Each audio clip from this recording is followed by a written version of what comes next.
Ji friends, once again welcome back to my YouTube channel. मैं आपको अपने YouTube channel में खुशामदीद करता हूँ और आज हम बात करेंगे पाकिस्तान की फ़ॉरेन पॉलिसी के बारे में। जी हाँ, जैसा कि आप जानते हैं कि हर कंट्री की फ़ॉरेन पॉलिसी होती है और हर कंट्री की अपनी अपनी फ़ॉरेन पॉलिसी होगी जो कि अमूमन डिफरेंट ही हो सकती है, लेकिन हर कंट्री की फ़ॉरेन पॉलिसी का एक ही मकसद होता है कि अपने कंट्री के मफादात को सिक्योर किया जाए। उनके जो पॉलिटिकल, इकोनॉमिकल, सोशल या मिलिट्री के जो पर्पज़ होते हैं उनको वो अपनी फ़ॉरेन पॉलिसी से वो अचीव करना चाहते हैं। तो आज के इस लेक्चर में हम जानने की कोशिश करेंगे कि पाकिस्तान के फ़ॉरेन पॉलिसी क्या है, शुरू से लेकर 1947 से लेकर आज तक, इवन 21st सेंचुरी में 2021 में हम देखेंगे कि पाकिस्तान की फ़ॉरेन पॉलिसी शुरू में कैसे थी, आज कैसी है। और डेफिनेटली जब फ़ॉरेन पॉलिसी होती है तो उसकी कुछ ऑब्जेक्टिव्स होंगे। हम ये भी डिस्कस करेंगे कि पाकिस्तान के फ़ॉरेन पॉलिसी के क्या ऑब्जेक्टिव थे और आज के टाइम में क्या ऑब्जेक्टिव हैं। और जब फॉरेन पॉलिसी होती है तो उसके कुछ फैक्टर्स होते हैं, जैसे हम कहते हैं डिटरमाइनेंट्स। जी हाँ, कुछ फैक्टर्स होते हैं जिनके बुनियाद पे वो फॉरेन पॉलिसी बनती है। जैसा कि आपको पता है कि पाकिस्तान एक इस्लामिक रिपब्लिक ऑफ पाकिस्तान है। जब एक कंट्री इस्लामिक है, इस्लामिक रिपब्लिक ऑफ पाकिस्तान है, मुस्लिम कंट्री है, तो जाहिर सी बात है उसकी फॉरेन पॉलिसी में ये होगा कि जो मुस्लिम कंट्रीज़ है उसके साथ उसके रिलेशन अच्छे हो। आप एक नज़र दौड़ा लें, पूरे पाकिस्तान, पूरी दुनिया के अंदर जितने भी कंट्रीज़ हैं मुस्लिम कंट्रीज़, अमूमन पाकिस्तान के उनसे अच्छे रिलेशन है। टर्की, मलेशिया, सऊदी, यूएई, जो भी कंट्रीज़ हैं, हम कोशिश करते हैं कि एक मुस्लिम कंट्री से अपने ताल्लुकात अच्छे रखें। तो ये एक फैक्टर था। जैसे हम और फैक्टर भी देखेंगे, जैसे ज्योग्राफी वगैरह हो जाती है। ज्योग्राफी उसका एक फैक्टर होता है, उसकी मिलिट्री, उसकी इकोनॉमी, सर्टेन फैक्टर्स होते हैं उसके लीडर जो फॉरेन पॉलिसी को डिराइव करते हैं। तो चलिए आज का लेक्चर शुरू करते हैं। लेक्चर को शुरू करने से पहले आपसे एक रिक्वेस्ट है कि अगर आप मेरे चैनल पर नए हैं और चैनल को सब्सक्राइब नहीं किया तो काइंडली 1 सेकंड निकाल के चैनल को पहले सब्सक्राइब कीजिएगा, वीडियो को लाइक कीजिएगा, बेल आइकन को प्रेस कीजिएगा ताकि आने वाली हर वीडियो आपको जल्द से जल्द पहुंच जाए। और आपको पता है कि लेक्चर को शुरू करने से पहले मैं आपसे करंट अफेयर से रिलेटेड एक सवाल पूछता हूँ और इससे पता चलता है कि आपके करंट अफेयर कितने अप टू डेट हैं। तो आज का जो सवाल है आपको वो बताना है कि पाकिस्तान के, आपको पता तो है कि फॉरेन मिनिस्टर जो हैं शाह महमूद कुरैशी हैं, इस पीटीआई की हुकूमत में, लेकिन आपने मुझे बताना है कि पाकिस्तान के फॉरेन सेक्रेटरी कौन है। जी हाँ, आपने फॉरेन सेक्रेटरी के बारे में बताना है। आपके ऑप्शन है सुहेल महमूद, ये ऑप्शन है मुईद यूसुफ, मुनीर अकरम या जाहिद चौधरी। अगर आपको सही ऑप्शन आता है तो नीचे कमेंट में दीजिएगा, नहीं तो इन दी एंड ऑफ द लेक्चर में मैं आपको बता दूंगा कि इसका राइट ऑप्शन क्या है। अब मैं जैसे आपको बता दूं कि फॉरेन पॉलिसी में एक ऑब्जेक्टिव्स होते हैं जो हम अचीव करना चाहते हैं। ये फॉरेन पॉलिसी के बारे में जो अमेरिकन सदर हैं, 35th American president United States of America John F Kennedy, उन्होंने कहा था कि domestic policy can defeat us, foreign policy can kill us. तो आपकी जो डोमेस्टिक पॉलिसी होती है, डेफिनेटली आपके दो पॉलिसीज़ होते हैं। एक डोमेस्टिक पॉलिसी कि आप अपनी कंट्री में क्या करना चाहते हैं, आप अपनी कंट्री के अंदर वो जो आपकी पॉलिसी होती है उसे कहते हैं डोमेस्टिक पॉलिसी।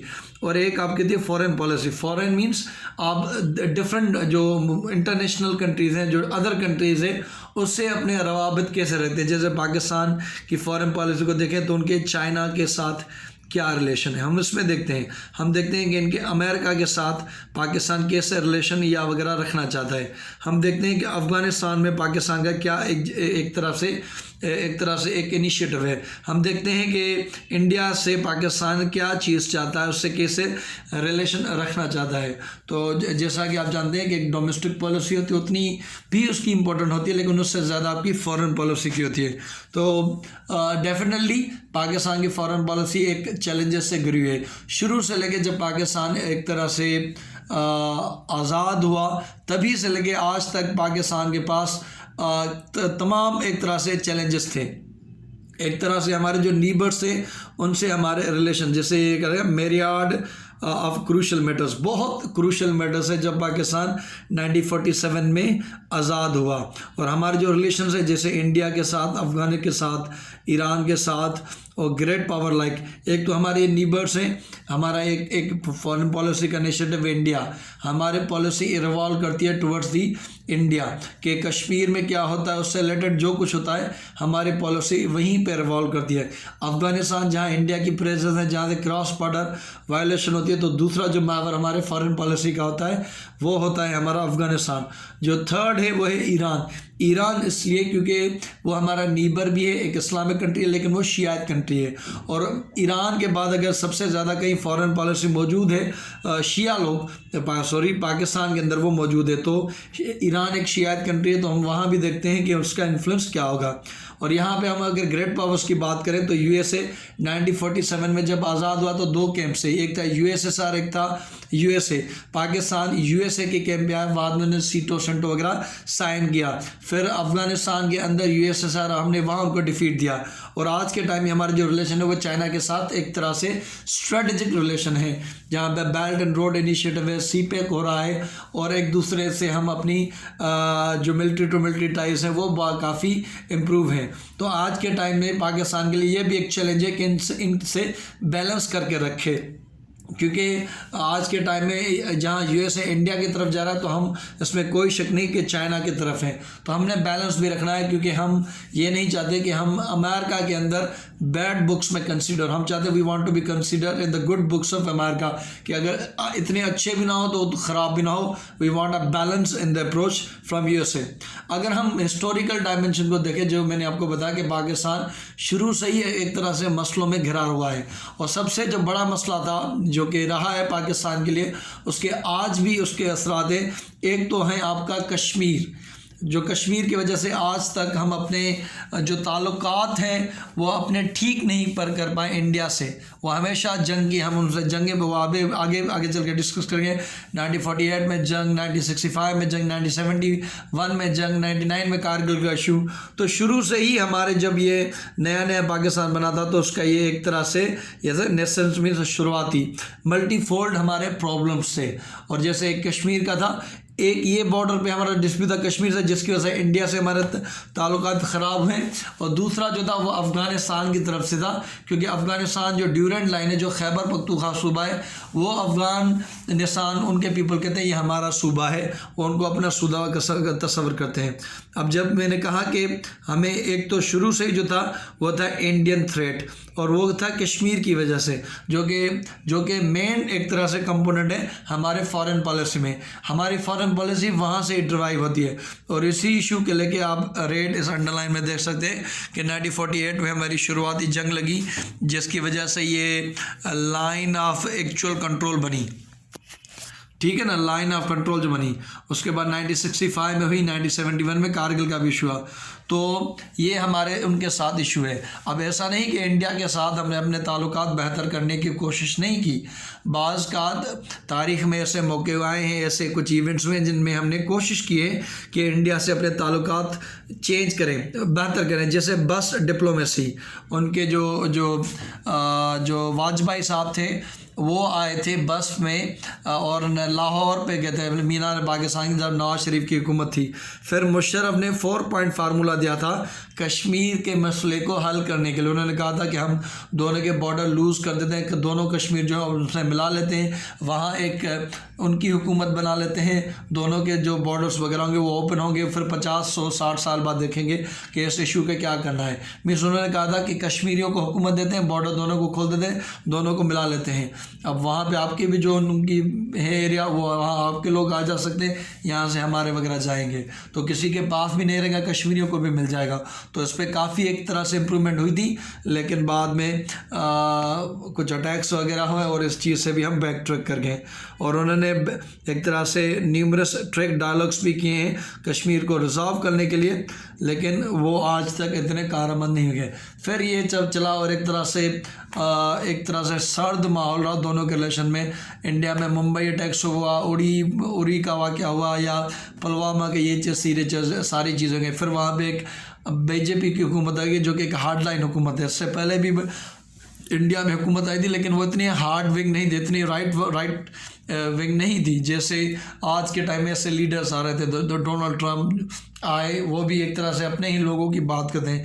ब्राज़ील के अंदर जोएल बोल्सोनारो वो भी अपने लोगों की, मोदी साहब भी आए तो उन्होंने अपने लोगों की बात की, और उन्होंने आते ही क्या कर दिया कि उन्होंने आर्टिकल 370 और आर्टिकल 35 है, ये दोनों आर्टिकल जो थे कश्मीर को एक खुद मुख्तियार हुकूमत देते हैं। उनको कहते थे कि आप अपनी हुकूमत बनाएं, अपने कानून बनाएं। सिर्फ डिफेंस जो थे वो इंडिया देखेगा, कम्युनिकेशंस और रेल डिफेंस कम्युनिकेशंस और उनके जो एक और थे ट्रांसपोर्टेशन, ये सिर्फ इंडियन हुकूमत देखेंगे। बाकी वो जो कानून होंगे ज़मीन को लगे। और इस आर्टिकल 370 की मदद से आर्टिकल 35 की मदद से कोई इंडियन जाके कश्मीर में, इंडियन ऑक्यूपाइड कश्मीर में कोई ज़मीन नहीं ले सकता था। लेकिन आर्टिकल 370 को रिवोक करने के बाद, 35 को रिवोक करने के बाद अब वो जा सकते। अब ये मोदी हुकूमत की एक तरह से इसराइल के मॉडल को फॉलो करते हुए वो एक तरह से कश्मीर को उसका डेमोग्राफिक चेंज कर देते, ज़्यादा से ज़्यादा वहाँ इंडियन एक तरह से रहना शुरू हो जाएंगे। और जैसे ही जो कश्मीर से रिलेटेड एक सिक्योरिटी काउंसिल की रेजोल्यूशन की वोटिंग कराओ भाई, जब जहाँ पर उस टाइम जब भी कभी खुदा न खसा आ गए, मैं तो चाहूँगा कि वोटिंग हो भी जाती है और वहाँ पर ज़्यादा इंडियंस आ जाते हैं, तो आप देख सकते हैं कि उसके नताइज क्या होंगे। तो वहाँ पर वो इंडियंस को सेटल कर रहे हैं और वो कश्मीरी लोगों के पास वैसे कुछ पैसे नहीं होंगे तो वो ज़मीन वगैरह उनसे ले लेंगे। तो उन्होंने ये चीज़ की है वहाँ पे। पाकिस्तान और ये इंडिया से रिलेटेड था। दूसरा, जब मैंने कहा कि हमारा जो था वो था पाकिस्तान का अफ़गानिस्तान से रिलेशन, वो भी एक अच्छा नहीं रहा। वैसे वो एक मुस्लिम कंट्री है और आज के टाइम में भी 25 लाख के करीब अफ़गान, जब जहाँ पे जंग हुई, ये US वॉर ऑन टेरर हुई, तो ज़्यादातर जो मुहाजिरीन थे वो पाकिस्तान के अंदर, हमने उनको पढ़ाया लिखाया किया और खाना जॉब वगैरह सब कुछ दी। लेकिन उसके बावजूद भी वहाँ पे जो हुकूमत होती है वो प्रो पाकिस्तान नहीं, वैसे तालिबान थे लेकिन जो हुकूमत रही है वो हमेशा प्रो इंडियन रही। और उसका जो मेन इशू वो यही है कि एक तो ड्यूरेंट लाइन, फिर ये कहा जाता है कि आप, क्योंकि वहाँ की जो हुकूमत है वो तालिबान के ख़िलाफ़ है, तालिबान के पाकिस्तान और की हमारी मिलिट्री एस्टेब्लिशमेंट का उनके सही एक तरह से रिलेशन है। और शुरू में जब पाकिस्तान आज़ाद हुआ था तो Iran was the first country to recognise Pakistan, लेकिन Afghanistan was the first country to refuse to recognise UN के अंदर पाकिस्तान को रिफ्यूज़ करने वाली ये एक कंट्री था। और उसका जो इशू मैंने बताया था नॉर्थ वेस्ट फ्रंटियर प्रोविंस, जिसको हम आज के टाइम में खैबर पख्तूनख्वा कहते हैं। खैबर वहाँ का एक रीजन है पख्तूनख्वा, क्योंकि ये वहाँ पे पश्तून हैं, तो वहाँ के लोगों से, जैसे पंजाब के अंदर पंजाबी, सिंध के अंदर सिंधी, बलोची पख्तूनख्वा के अंदर ये पश्तून जो मौजूद हैं, तो उनके नाम से ये सूबा फिर 2010 में ऐसे किया गया था। हमारी एक पॉलिसी भी रही है कि हम चाहते हैं कि शुरू में थी, आज के टाइम में नहीं है, शुरू में ये पाकिस्तान की मिलिट्री इस्टेब्लिशमेंट की पॉलिसी थी कि अफ़गानिस्तान के अंदर हमारा एक इन्फ्लुएंस हो, जैसे हम स्ट्रेटेजिक डेप्थ कहते थे। ये था कि अगर कल को इंडिया हमारे ऊपर अटैक करता है कोई न्यूक्स के साथ, कोई फुल फ्लेज आर्मी के साथ, तो अफ़गानिस्तान के अंदर भी हमारा इतना इन्फ्लुएंस हो कि हम वहाँ से फिर रिटालिएट करें। फिर हम अफ़गानिस्तान के अंदर भी अगर हम देखें तो इंडिया ने बहुत इन्वेस्टमेंट किया, उनकी पार्लियामेंट, उनके डैम्स, उनके रोड वगैरह, और उनकी जो हुकूमत होती थी वो ज़्यादातर प्रो इंडियंस रह चुकी है, इसमें कोई शक नहीं। उनकी NDS, उनकी ट्रेनिंग, उनकी क्रिकेट टीम, आज के टाइम में भी उनके क्रिकेट टीम जो थे वो पाकिस्तान से एक तरह से ऐसे देखते हैं कि हम उनके एनिमी। बहरहाल वहाँ पर जो तालिबान की हुकूमत, आज के टाइम में जो तालिबान की हुकूमत आने वाले टाइम में ज़रूर आएगी, जो आज के टाइम में पीस प्रोसेस जारी है, बाइडेन मौजूद हैं, ट्रम्प चले गए हैं, तो उसमें पाकिस्तान का क्रूशल रोल होगा। पाकिस्तान आज के टाइम में पाकिस्तान की कोई स्ट्रेटेजिक डेप्थ की कोई कॉन्सेप्ट नहीं कि हम अफ़गानिस्तान को एज यूज़ करें कोई बेस के तौर ऐसा कुछ, लेकिन आज के टाइम में भी पाकिस्तान की ये पॉलिसी है कि अफ़गानिस्तान में प्रो पाकिस्तान हुकूमत हो, फिर इंडिया से भले रिलेशन अपने वो अच्छे रखें। हमारे लिए कोई नेफारियस या कोई डेंजरस डिज़ाइन अफ़गानिस्तान में ना हो, हुकूमत हो हमारे भी हक में हो, अफ़गानिस्तान से वो चाहें तो अपने ताल्लुकात रखें, लेकिन ऐसे इंडिया से ताल्लुकात ना रखें अफ़गानिस्तान जो कि पाकिस्तान के ख़िलाफ़ हो। और ये भी हमारे, अगर आप पाकिस्तान की जो फॉरेन मिनिस्ट्री अगर उसकी वेबसाइट पे जाएं तो वहाँ पे लिखेगा, और इवन जब कायद-ए-आज़म फाउंडिंग फादर तो उन्होंने कहा था कि हम मुस्लिम कंट्रीज से अपने ताल्लुकात जो है वो बेहतर रखेंगे, अच्छे रखेंगे। और इसी चीज़ को लेके आपको पता है कि जुल्फ़िकार अली भुट्टो ने 1970 के अंदर एक इस्लामिक समिट बुलाई थी। OIC की जो सेकंड समिट थी, पहली रबात में हुई थी, सेकंड समिट जो थी जुल्फ़िकार अली भुट्टो ने बुलाई थी, और इस्लामिक समिट थी 70s में, और सारे जो मुस्लिम कंट्रीज़ के लीडरान थे उनको इकट्ठा किया था। और इसी चीज़ को लेके पाकिस्तान आज के टाइम में भी अपनी फॉरेन पॉलिसी में ये मेंटेन करता है कि उसके जो रिलेशंस होंगे वो इस्लामिक कंट्री से, मुस्लिम कंट्री से बेहतर होंगे। अब आते हैं कोल्ड वॉर एरा। जब कोल्ड वॉर एरा थी तो अब दुनिया जो थी बाइपोलर वर्ल्ड में थी। आपको पता है कि दुनिया दो हिस्सों में थी, एक था USSR और दूसरा जो था अमेरिका था। हमने अपनी नीड्स को देखे अमेरिका को चूज़ किया। हमारे जो फॉरेन प्राइम मिनिस्टर थे उन्होंने अमेरिका को विज़िट किया और फिर हमने उनसे सीटो सेंटो साइन किया।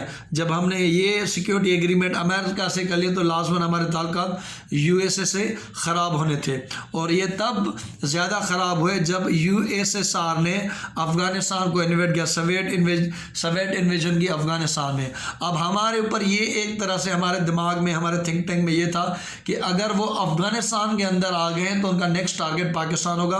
तो USSR ने जब 1989 में उन्हें इन्वेट किया तो हमने उनकी मदद की और एक तरह से USSR को शिकस्त दी, और एक तरह से हम और एक तरह से क्लोज हो गए अमेरिका की तरफ और USA से, और एक तरह से पहले हमने उनसे विज़िट किया, फिर सीटो सेंटो, फिर दूर हो गए, फिर ये सोवियत वालों आ गए अफ़गानिस्तान के अंदर, फिर अमेरिका को हमारी ज़रूरत पड़ी, फिर वो आए, हमने पैसे दिए, सऊदी ने मुजाहिदीन वगैरह ये वो टायर के पाकिस्तान के अंदर उनकी ट्रेनिंग वगैरह ये कुछ हुआ और USSR को शिकस्त हुई।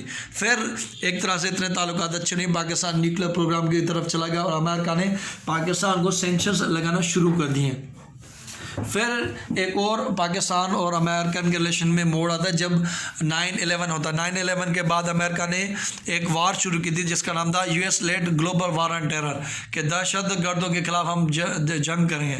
उन्होंने पाकिस्तान को एक ऑप्शन दिया कि either you are with us और यू आर अगेंस्ट अस। ये उनके मुशर्रफ के अल्फाज है जो उनके टाइम उस टाइम प्रेसिडेंट थे। तो उन्होंने कहा आइदर आप हमारे साथ हो या हमारे खिलाफ हो। तो पाकिस्तान मजबूर था कि एक तरह से उनसे इतने ताल्लुकात अमेरिका से ख़राब नहीं करना चाहता था, और बदले में थोड़े हमारे सैंक्शंस भी ख़त्म हुए, हमें मिलिट्री एड भी मिलती गई और हमने उनकी मदद भी की। फिर एक तरह से डोनाल्ड ट्रंप आए, अब उन्होंने आते ही अपने एक तरह से कहा कि पाकिस्तान हमसे झूठ बोलता है, पैसे लेता है और हमारे ख़िलाफ़ काम करता है। देखिए पाकिस्तान अपने एक इमीडिएट नीबर अफ़गानिस्तान का पाकिस्तान है, तो हम वहाँ पे एक तो ऑलरेडी हुकूमत जो है वो इंडियन और उन दीगर लोगों के सपोर्ट में है। वहाँ पे जो हमारे सपोर्ट में है, या हम अपने उन अफ़गान लोगों से कैसे ताल्लुकात ख़राब कर सकते हैं जिसका इमीडिएट जो इम्पेक्ट होगा वो हमारे सूबे के अंदर खैबर पख्तूनख्वा के अंदर होगा। तो हम तो उनसे अपने तालिबान जो थे वहाँ के अफ़गानिस्तान के तालिबान, उनसे अपने ताल्लुकात ख़राब नहीं करते। अगर ऐसी बात है तो आप देख लें कि इंडियन तहरीक तालिबान पाकिस्तान को यूज़ करता है, फंड करता है। जो APS का वाक़या हुआ, या आप देख लें कि जो JHQ पे अटैक हुआ, या बलूचिस्तान के अंदर जो इंसर्जेंसी ग्वादर पे हमला हुआ, या कराची स्टॉक एक्सचेंज पे, ये सारे वही तालिबान इंडिया यूज़ करता है हमारे ख़िलाफ़। तो एक तरह से आप देखें कि अपने स्ट्रेटजिक एसेट्स को वो यूज़ करते हैं। आज का टाइम वो कन्वेंशनल वारफेयर का चला गया, आज के टाइम में एक हाइब्रिड वारफेयर है जिसके अंदर आप अपने एसेट्स को यूटिलाइज करते हो। बहरहाल ये किसी और दिन पे टॉप करेंगे। आज के टाइम में अमेरिका का जो हम USSR से निकल गए, आज के टाइम में हमारा जो एक तरह से एनिमी है वो चाइना है। हमारा नहीं, सॉरी USA का जो एनिमी है चाइना है, क्योंकि अमेरिका को लगता है कि आने वाले टाइम में जो ग्लोबल उनकी सुप्रीमेसी उसे चाइना थ्रेट कर रहा है, और आने वाले टाइम में चाइना उसकी सुप्रीमेसी ले जाएगा। और इसी चीज़ को लेके वो हम पे भी दबाव डालता है। हमारा चाइना का जो प्रोजेक्ट है CPEC का, बेल्ट एंड रोड इनिशिएटिव का हिस्सा है CPEC, उसको अमेरिका इंडिया से मिलकर सपोर्टाज करता है, इंडिया को ज़्यादा वेपन्स देता है। अब हमारे लिए मसला है कि हमारे ये गिला शिकवा होगा अमेरिका से कि आप चाइना की आड़ में इंडिया को तो सपोर्ट कर रहे हैं, लेकिन वो वेपन्स जो आप अमेरिका को दे रहे हो, जैसे न्यूक्लियर सप्लाई ग्रुप में डालना, उनको बड़े बड़े वेपन्स देना, या डिफेंस सिस्टम देना, या अगर कोई और कंट्री S-400 रशिया से लेता है तो आप उन पर पाबंदी लगा दो, वही इंडिया ख़रीद रहा है तो आप उस पर बिल्कुल खामोश हो, तो इसका इम्पेक्ट पाकिस्तान पे ऊपर होगा। और हमारा जो लार्जेस्ट ट्रेडिंग पार्टनर है वो चाइना नहीं, वो भी हमारा अमेरिका है। तो एक तो हम अमेरिका से अपने ताल्लुकात ख़राब भी नहीं करना चाहते, लेकिन हमारी कुछ मजबूरियाँ हैं। तो हम आज के टाइम में हमारी फॉरेन पॉलिसी का एक ऑब्जेक्टिव है कि किसी तरह बैलेंस किया जाए, ना अमेरिका को नाराज़ किया जाए और ना इतना अमेरिका को कहा जाए कि आप ख्याल करें हमारे यहाँ इंडिया से मसले बन जाएंगे। तो आज के टाइम में एक न्यू बैटल है जो मैंने डिस्कस की, चाइना और अमेरिका के बीच। चाइना हमारा इमीडिएट पार्टनर है और हम शायद आगे चल के अमेरिका को नाराज़ ना करें। हो सकता है कि हम अमेरिका को नाराज़ करें क्योंकि चाइना हमारा इमीडिएट नेबर है, ट्रस्टेड नेबर है। अमेरिका का ये मसला है कि उन्होंने बेशक हमें एड या एक तरह से मिलिट्री में सपोर्ट वगैरह की है, मिलिट्री में कोई जंग वगैरह में नहीं, उनके मिलिट्री इक्विपमेंट में F-16 वगैरह में, लेकिन मदद को वो नहीं आए जितनी मदद को चाइना है। चाइना यूएन सिक्योरिटी काउंसिल में हमारे लिए अपना वीटो यूज़ करता है। चाइना आज के टाइम में पाकिस्तान से एयरफोर्स टू एयरफोर्स एक्सरसाइज करता है, वेपन्स देता है। और तो आज के टाइम में भी अगर कोविड चल रहा है तो जो वैक्सीन वगैरह है वो चाइना ने पाकिस्तान को गिफ्ट किए हैं। कल को अगर इंडिया से हमारी जंग होती है तो उसी सिनेरियो में चाइना आ सकता है, यूएसए नहीं आ सकता।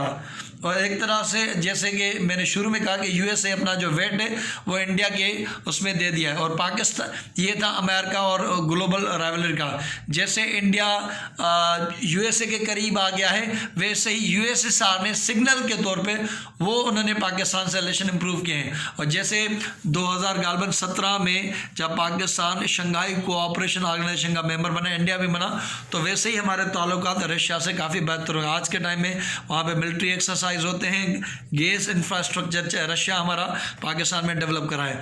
दूसरा जो हमारे फॉरेन पॉलिसी का ऑब्जेक्टिव वो ये है कि पाकिस्तान जो है सऊदी और ईरान के राइवलरी को एक तरह से बैलेंस करे अपने फॉरेन पॉलिसी में। मसला ये है कि सऊदी के ऊपर हमारी इकोनॉमिक इंडिपेंडेंस है। सऊदी में अंदर काफ़ी लोग पाकिस्तानी एम्प्लॉय हैं जो कि वहाँ काम करते हैं और जहाँ से फॉरेन रेमिटेंस आते हैं डॉलर की सूरत में। जब वो आते हैं तो पाकिस्तान अपना जो एक्सपोर्ट इम्पोर्ट का उनका बिल है, जो चीज़ें हम मंगवाते हैं उनका जो बिल है वो चीज़ें पे कर सकता है। अगर ना कर पाए, बाहर से पैसे ना आए तो पाकिस्तान एक तरह से डिफ़ॉल्ट कर जाए। तो सऊदी के ऊपर हमारी एक तरह से ये डिपेंडेंट है। और पाकिस्तान का जो सबसे लार्जेस्ट जो बिल आता है किसी चीज़ बाहर से मंगवाने का, कोई मोबाइल लैपटॉप गाड़ी नहीं, वो तेल है। तेल के पास हमारे इतने नहीं है ज़खायर, और तेल पे हमारी डिपेंडेंस है तो सऊदी या यूएई वगैरह से आ जाता है। ईरान से इसलिए नहीं आता कि मे भी स्मगल करके हो, लेकिन इस तरह से नहीं आता कि हम उसे इंटरनेशनल अरीना पे ख़रीदें। ईरान सऊदी क्या करता है, हमें डिफर्ड पेमेंट पे देता है, चलो हम आपको उधार पे देते हैं। लेकिन आज के टाइम में भी वो इतना आइडियल रिलेशन नहीं है क्योंकि रिसेंटली 2020 के अंदर आज 21वें सऊदी ने जो पैसे हमें दिए थे वो उन्होंने हमसे वापस ले लिए। तकरीबन 3 बिलियन देते, 2 बिलियन वो ले चुके हैं, 1 बिलियन और उनको हमने जल्दी ही देना है। और जो ऑयल हम उन्होंने उधार पे दिया था उन्होंने वो उधार पे देना भी बंद कर दिया। उसकी 2-3 वजूहत है। एक तो ये कि हमने सऊदी से कहा कि आप हमारी कश्मीर पर मदद करो, उन्होंने ठुप जवाब दे दिया क्योंकि सऊदी के लिए इंडिया एक बड़ी मार्केट है और वहाँ वो ऑयल उनसे वो ज़्यादा परचेज़ वगैरह करते हैं। और ये भी कि सऊदी ने हमारी मदद मांगी थी यमन में हमारे फ़ौज भेजने की, जो कि पाकिस्तान ने नहीं भेजी थी। और ये भी कि पाकिस्तान अपने रिलेशंस ख़राब नहीं करना चाहता ईरान से, हम उनसे बैलेंस रखना चाहते हैं। और आज के टाइम इससे बड़ा जो रीज़न है वो ये था कि पाकिस्तान टर्की और मलेशिया के करीब चला गया था, जिसको सऊदी को लगा कि ये तो हमारा राइवल ब्लॉक बना, क्योंकि ओआईसी वगैरह जो है उसके अंदर आज के टाइम में सऊदी अपने आप को मोतबर समझता है। वो समझता है कि मैं ग्लोबल मुस्लिम उम्मा का लीडर हूँ। तो हम जब कोलालमपुर समिट में जाने लगे थे तो ये सारी चीज़ें होगी। तो आज के टाइम पाकिस्तान अपनी फॉरेन पॉलिसी में मेंटेन करा कि ईरान से, क्योंकि ईरान मिडिल ईस्ट में इसमें कोई शक नहीं कि एक बड़ी ताकत है, हालांकि उसके ऊपर सैंक्शंस है लेकिन वो ताकत है। तो हमारी फॉरेन पॉलिसी का एक ये भी ऑब्जेक्ट है कि सऊदी से भी ताल्लुकात ख़राब ना हो और ईरान से भी हमारे ताल्लुकात अच्छे हों। और एक और इनिशिएटिव हमारे यहाँ जा रहे हैं, ऑनगोइंग अफगान पीस प्रोसेस। देखें पाकिस्तान के जो प्राइम मिनिस्टर मौजूद है इमरान खान, वो शुरू से कह रहे थे कि अफगानिस्तान का कोई मिलिट्री सोल्यूशन नहीं, अगर होता तो दुनिया की जो स्ट्रॉन्गेस्ट कंट्री है मिलिट्री पॉइंट ऑफ व्यू से, वो उन्होंने तो कब का शिकस्त दे दी वेपन्स के बुनियाद पे तालिबान को। लेकिन 20 साल झुलसने के बाद, ट्रिलियंस डॉलर झुलसने के बाद, थाउजेंड्स अपने ट्रूप्स की मौत के बाद आज के टाइम में भी अमेरिका मजबूर हुआ कि वो तालिबान से टॉक्स करे। और वो तालिबान से talks only and only possible है because of the efforts of Pakistan military establishment. तो इसमें पाकिस्तान के क्रूशल रोल है जो कि अदा कर रहे हैं। और मैंने बता दिया कि हम चाहते हैं कि अफगानिस्तान में एक फेवरेबल गवर्नमेंट हो पाकिस्तान के लिए, ना कि इंडिया के लिए फेवरेबल हो पाकिस्तान के लिए एनिमी हो। अफगानिस्तान से, इंडिया से भले वो अपने ताल्लुकात अच्छे रखें। और आज के टाइम में जो आर्टिकल 370 हटा गया है या 35, पाकिस्तान ये कोशिश कर रहा है कि कश्मीर के इशू को जितना हाईलाइट किया जाए। इवन पाकिस्तान के जो प्राइम मिनिस्टर आपने देखा कि डिफरेंट न्यूज़पेपर्स में, न्यूयॉर्क टाइम में, वाशिंगटन पोस्ट में उन्होंने आर्टिकल्स रखे हैं। उन्होंने जो नेशनल सिक्योरिटी रखा मोईद यूसुफ को रखा है, जो कि एक वेल रिपोर्टेड बंदे हैं, उन्होंने उनको रखा है। और आप जैसा कि मैंने कहा कि पाकिस्तान काउंटर टेररिज्म को भी लेके अपने एफर्ट्स कर रहा है। जैसे आपको पता है कि पाकिस्तान को फेटा फाइनेंशियल एक्शन टास्क फोर्स की ग्रे लिस्ट में रखा गया था, तो उसी को लेकर उन्होंने हमें 27 पॉइंट्स का एजेंडा लिस्ट दिया था, जिसके ऊपर पाकिस्तान ने काफ़ी काम किया। पाकिस्तान ने डिफरेंट ऑपरेशन के अंदर दहशतगर्दी को ख़त्म करने के लिए, आपने देखा कोई दिन नहीं था जब कराची में यहाँ पे बम ब्लास्ट नहीं होता था। पेशावर में पाकिस्तान ने रद्दुल फसाद किया, ज़रब अज़ब किया, खैबर 1 ऑप्शन किया। और आज के टाइम में जो पाकिस्तान एक चैलेंज रहा है वो पॉलिटिकल स्टेबिलिटी। आपको पता है कि पाकिस्तान के पास्ट में एक नेहरू ने कहा था कि मैं इतनी धोती नहीं बदलता जितने पाकिस्तान प्राइम मिनिस्टर बदल देता है। तो आज के टाइम में पाकिस्तान की कोशिश है कि पॉलिटिकल स्टेबिलिटी हो, कि हुकूमत एक जरदारी साहब की हुकूमत है, पीपी की, फिर नवाज़ की है, आज पीटीआई की है। और कोशिश रहेगी कि आगे वाले टाइम में ये मिलिट्री को भी समझ में आ गया कि पॉलिटिकल स्टेबिलिटी होनी चाहिए, अच्छी बात है। और इकोनॉमिक डेवलपमेंट, याद रहे पाकिस्तान के आज में सबसे बड़ा जो प्रॉब्लम है वो है हमारी इकोनॉमी। वैसे भी कहा जाता है बेगर्स के नॉट बी चूजर्स। जैसे हम कोलालमपुर समिट में जा रहे हैं तो सऊदी ने अपना इकोनॉमिक क्लाउड यूज़ करके हमें मजबूर किया कि हम ना आ जाए, जो कि हमने प्रॉमिस किया था। तो आज के टाइम में पॉलिटिकल स्टेबिलिटी के लिए भी हम कोशिश करें और इकोनॉमिक डेवलपमेंट में भी। ये था आज का कंक्लूजन। आई होप कि आप मेरे सारे एक्सपेक्ट को कवर किया होगा, आपको अच्छा लगा होगा। और इन दी एंड में मैं आपको आपका जाते जाते सवाल का जवाब दे दूँ। यहाँ के who's current foreign secretary of Pakistan, Sohail Mahmood. जी हाँ, ये फॉरेन सेक्रेटरी बनने से पहले पाकिस्तान के एम्बेसडर थे टुवर्ड्स इंडिया। तो ये हमारे हैं फॉरेन सेक्रेटरी सुहेल महमूद। मोईद यूसुफ जो हैं वो पाकिस्तान के, ये हमारा सही ऑप्शन है। मोईद यूसुफ जो हैं ये आपका बंदा नेशनल सिक्योरिटी एडवाइज़र है पाकिस्तान के। मुनीर अकरम पाकिस्तान के यूएन में परमानेंट रिप्रेजेंटेटिव है। और जायद चौधरी फॉरेन ऑफिस पाकिस्तान के स्पोक्सपर्सन है। तो हमारा सही जवाब है सुहेल महमूद। देखने का बहुत शुक्रिया। आई होप कि आपको समझ में आएगा और मैंने अच्छे से बहुत मेहनत से इसे बनाया है। तो प्लीज़ आप भी 1 सेकंड निकाल के मेरी मेहनत की खातिर चैनल को लाइक कीजिएगा, वीडियो को लाइक कीजिएगा, चैनल को सब्सक्राइब कीजिएगा, बेल आइकन को प्रेस कीजिएगा। Thank you so much. अल्लाह हाफ़िज़।